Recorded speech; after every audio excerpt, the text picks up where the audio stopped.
যদি আমরা না যাই, এমন নাকি যে ক্ষমতায় না গেলে আমি চর পাবো না, ক্ষমতায় না গেলে আমি পুকুর পাবো না, ক্ষমতায় না গেলে আমি ওই বিএলটিসি পাবো না, বিটিসি পাবো না, এরপরে আপনার হলো হাটের টাকা পাবো না, বাজারের টাকা পাবো না, এমন নাকি? এমন আমাদের আছে নীতি?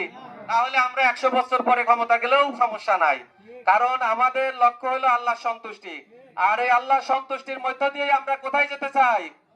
জান্নাতে যেতে চাই। প্রিয় উপস্থিতি, এইরকম একটা পরিস্থিতিতে জামাত ইসলাম সব সময় এগিয়ে যায়। আমরা আপনাদের প্রতি উদাত্ত আহ্বান জানাবো, আগামী যে নির্বাচন হবে, এই নির্বাচনটা আপনারা দেখেছেন যে বাংলাদেশের সমমনা ইসলামী দলগুলো একমত হয়েছে, একটা বাক্সে ভোট পড়বে ইনশাআল্লাহ।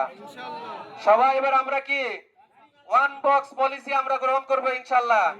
আমাদের ইসলামী দলগুলোর একটা বাক্স হবে ইনশাআল্লাহ। এমন একটা সময় গেছে যে দাড়ি পাল্লার উপরে 10টা ব্যাং রাখলে ব্যাং থাকতো, কিন্তু দাড়ির অপর পাল্লায় যদি 10 দলের হুজুরের যদি রাখা যেত তারা থাকতে পারতো না। এমন ছিল না একটা পরিস্থিতি? আল্লাহ তাআলা সেই পরিস্থিতিকে পরিবর্তন করে আমাদের দেশের যে বড় বড় আলেম ওলামারা এক হয়েছে, এই জন্য শুকরিয়া আদায় করি আলহামদুলিল্লাহ। আগামী যে নির্বাচন হবে, এই নির্বাচনে ইসলামের পক্ষে আমরা থাকবো ইনশাআল্লাহ। আমরা দাড়িপাল্লার পক্ষে আছি, আমাদের কি প্রতীক আছে?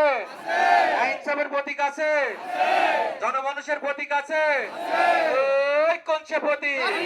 সবাই বলে উত্তরপাড়া 13 নাম্বার, সবাই বলে সারা বাংলায় রব উঠেছে, জিতবে কে? জিতেই যাবে। ও আল্লাহ, মাশাআল্লাহ, সুবহানাল্লাহ, আলহামদুলিল্লাহ। এই যে শব্দ দাড়িপাল্লার, এই শব্দটা হবে এবার বিজয়ের ইনশাআল্লাহ। 13 নাম্বার ওয়ার্ডের এই উত্তরপাড়ায় যারা আছেন, আপনারা যদি আজকে যদি দৃঢ় সিদ্ধান্ত নেন, তাহলে 13 নাম্বার ওয়ার্ডের এই কেন্দ্রে আমাদের প্রথম হতে কি দেরি লাগবে? আপনারা যদি সবাই সিদ্ধান্ত নেন 13 নাম্বার ওয়ার্ডের এই কেন্দ্র প্রাথমিক বিদ্যালয়ের কেন্দ্রে আমরা সবাই কাঁধে কাঁধ মিলিয়ে ভোট দেব, ভোট আদায় করব, গণসংযোগ করব, ঘরে ঘরে যাব, দাঁড়ে দাঁড়ে যাব। পারবেন তো ইনশাআল্লাহ? আল্লাহ তাআলা আপনাদের সবাইকে কবুল করুক, দাড়িপাল্লাকে কবুল করুক, আমির হামজা ভাইকে কবুল করুক। আমা তৌফিক ইল্লা বিল্লাহ।